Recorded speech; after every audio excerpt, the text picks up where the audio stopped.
Good afternoon and welcome back to Countdown to Daytona. I'm Dan Lucas. We're back here as we have been each day leading up to the Great American Race this Sunday, the Daytona 500. Now, just because we had the qualifying races last night, things do not slow down here at Daytona. They never do. It's always a full day of activities.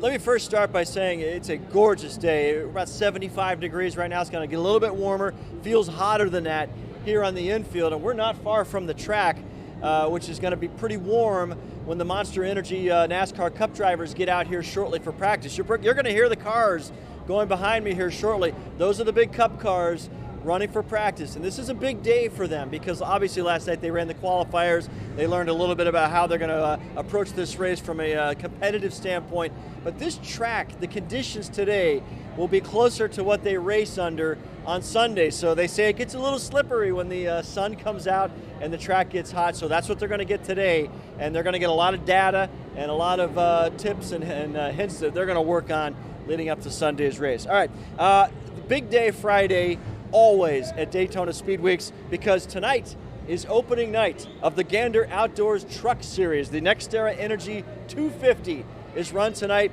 And I gotta tell you, when I first started coming to Daytona, I didn't know much about the truck series, but when you watch these guys, they go at it immediately from the green flag. It is some of the most competitive racing you will ever see, and some of the drivers that you see now at the top Cup Series all started with the truck series in the past, so they all have history here and a great respect for these trucks here. So we're going to be joined by Grant Enfinger, by the way, the number 98 truck, a very good driver on that series, finished in the top 10 here last year at Daytona. That's coming up in a little bit. But first, hey, let's talk about last night, because these fans are itching to see some racing, and they got two 60-lap qualifiers in to set the field for Sunday's Daytona 500.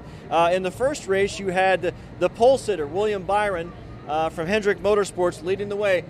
If you watched us yesterday, you remember, what was his job? Keep that car alive. Don't crash it. If he crashes his car, he can't bring his car to the start line Sunday. He moves to the back of the field. William Byron did a perfect job of that, keeping his car intact.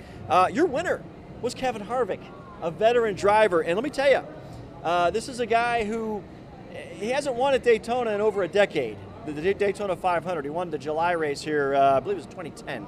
The 4-car, it was one of the most dominant cars on the entire circuit last season. He won 8 races, didn't win the championship. And I had asked him at Media Day about, what do you think of this playoff format? He says he's okay with it. He's okay that it comes down to the final day. He just didn't get it done on the last day. So this is a guy with a little bit of a chip on his shoulder as far as the series goes, but he ran well last night here at Daytona, and he's very happy about that. It's a hint of things to come if he keeps his car in the race. He's had some trouble at Daytona and Talladega avoiding wrecks. It's not always the driver's fault, but Kevin Harvick got it done last night in the 60-lap race. Ricky Stenhouse finished second, and Paul Menard, another guy we talked about heading into the qualifiers last night, finished third in that first qualifying race, so a big day for him. But real quickly, Kevin Harvick spoke to us after his little trophy ceremony in Victory Lane last night. Let's get his thoughts on the qualifier and heading into the 500 on Sunday. Our Busch Beer Ford was really fast, great debut for us and everybody with the Mustang. We were fortunate to have a couple Fords behind us there, and felt like our car was really fast once we got up front. They had a great strategy and were able to get on the pit road and do all the things right, putting fuel in the car and got off a pit road well. So that paid off for us and put the fast car in the front, and we're able to keep it there. That feels good. It's been a while. And I was telling them earlier, it's been a while, but our cars have been fast enough to win races. We've had a lot of wreck cars at the super speedway races, but a lot of really fast cars. So these races are hard to win, and I think as you look at the success that we've had over the last year on the super speedway tracks, and hopefully that carries over into Sunday. The car was pretty consistent all night, so. I think, between, the Clash and this race, the cars have handled good. All right, the cars just passed me here for the first time during our practice session for the Monster Energy NASCAR Cup Series. So those guys are on the track right now, figuring out this warm temperature for Sunday's race. And we'll try and get some lap times if we can to see how fast they're running around this track. The second qualifier last night, it was an exciting one. No cautions. However, you had Joey Logano, a former Daytona 500 champion, the NASCAR Cup Series champion from last year, coming back in the final 15 laps. He was in fourth place, overtaking 3 cars, including the leader, Clint Boyer, who had a handle on this thing until Logano made a final pass. It was one of the great strategic efforts we've seen in a qualifying race. And I want to get Logano's thoughts here because he has a good car coming into this 500. He has a shot to win. And I think he's pretty excited. Let's hear what he had to say last night.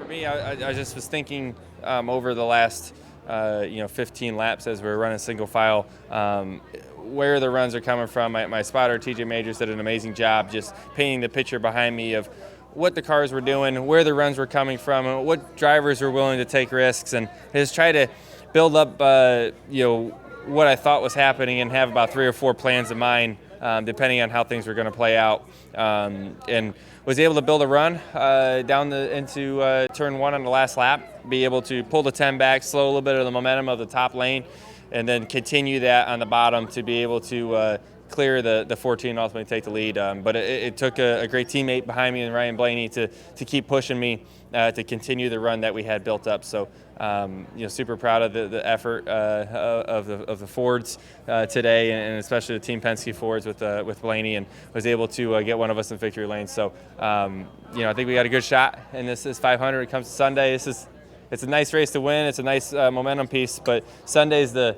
one that really counts. So we're ready to go. I got a great car. I got a great race team. We proved it last year, and we're continuing it right now. So super cool. Of course, yeah, of course. You just you come down here, you feel more relaxed. You feel confident that you guys know how to do it, right? You've proven it. Every time you come down here, you think you can win the championship. When the season starts, but to prove that you've actually done it, that means a lot. So, we come down here with our heads held high, but also we need to be humble enough that we need to be willing to change and do things differently to make sure we keep up with the competition, and we try to keep that a little bit of an edge. All right, so that was Joey Logano after his win last night. So he has a nice spot on the second row for Sunday's race. And since I got a Ford guy here, I'll point out that the top 3 spots in both races last night were those new Ford Mustangs. So Grant Enfinger here from the Gander Outdoors Truck Series. First of all, what are your thoughts on that? Laying it down here, my man. They laid it down this week so far, but they also laid it down big time at Talladega last fall. So I think the Ford camp is really taking charge of these super speedways, and we got big plans for tonight too. So hopefully we can follow suit. All right, well, let's talk about tonight. Today is your day, and it's this truck series. You guys, it's a little different. You guys are going to run your qualifying here late this afternoon, and then line up and go. And it's your show. The truck series, I love it here at Daytona because, if you've never been here, there are hundreds of RVs out in the infield. It's a campground. The RVs are like mansions on wheels. And these people are just itching for some real racing to happen. And you guys kick off the weekend, and the trucks are just brutal. You guys are bumping, sliding. Everything's out the window. It's win, win, win. It gets crazy, especially here at Daytona with so much on the line. Not only for our season-long championship, we want to lock ourselves early in for that, but it's just the prestige of Daytona. Right. Being here in the NASCAR Gander Outdoors Truck Series is something that is really special to all of us out there. So another thing that's special is the NASCAR community and all our friendships we make along the way. A long time ago, I was actually racing here in the ARCA Series, and I got a guy in the garage area to hang out with us, and he helped us that week. We just become friends for a while. He won some tickets to the Atlanta race. He's actually a security guard here. I just walked in the door here, and he gave me this book. Look at this. He went to the Let me Atlanta hold race. this up here. I'm going to hold this up. He went to the Atlanta race. He won some tickets, went to the Atlanta race last year, and now he made a picture of his whole experience there. And this is how it is. This is how it is. These races, right, Grant? Yeah. His name's John Gamble. Anyway, we just become friends from here at the racetrack, but there's so many memories like that, but that literally just happened on the way here, so pretty cool. That is really cool. All right, Grant, you ran well here last year. You had a top 10 and it was the first of many top 10s for you. Aside from what you took off of that, what do you carry into the season momentum-wise to do even better? I know you got a win. You got a win last year on the series.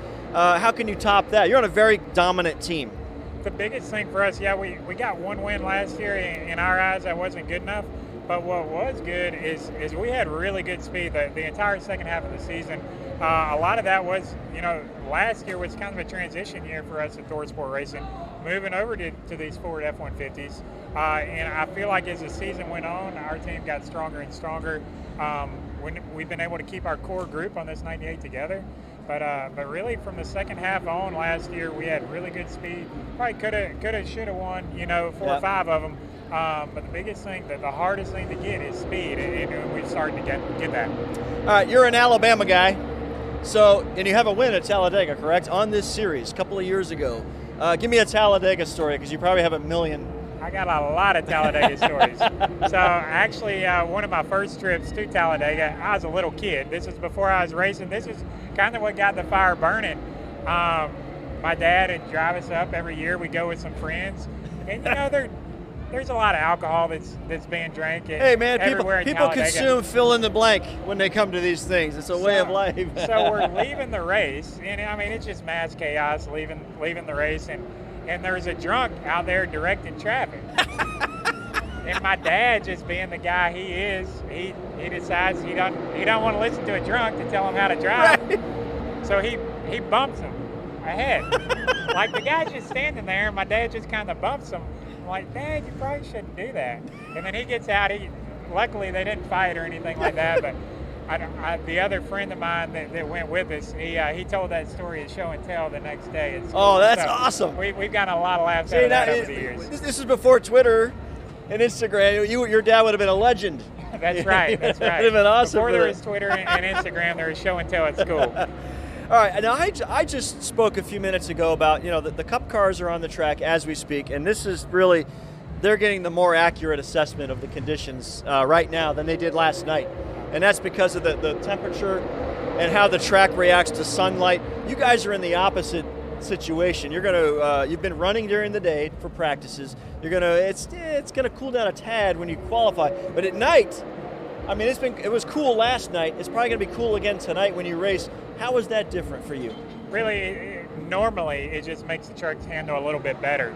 So yesterday was pretty warm when we practiced, like you were saying, and we were sliding around a little bit. Tonight it should be better, but also being in a bigger pack is going to make that worse. So you never know. You want a good driving truck. Honestly, we struggled a little bit with handling here last year, which Right. isn't common for us. I would take speed over handling here, but you always want both. So we've worked hard on getting both. I feel like we have a champion power equipment F-150 that I think can qualify in the top 5, and I feel like we can race there all night. All right, one more story here, because I was told that a fan created your color scheme that we're going to see tonight racing on television. Explain that a little bit, because that's pretty cool. It's pretty crazy. Every once in a while, somebody on Twitter or social media will just come up with these paint schemes, and we'll see it, and it's like, hey, that looks cool, or whatever. And anyway, this one particular fan did it, and it was like sharper than anything we've raced. And some of the executives there at Champion Power Equipment said it. They looked at it and said, "Hey, why are we racing this?"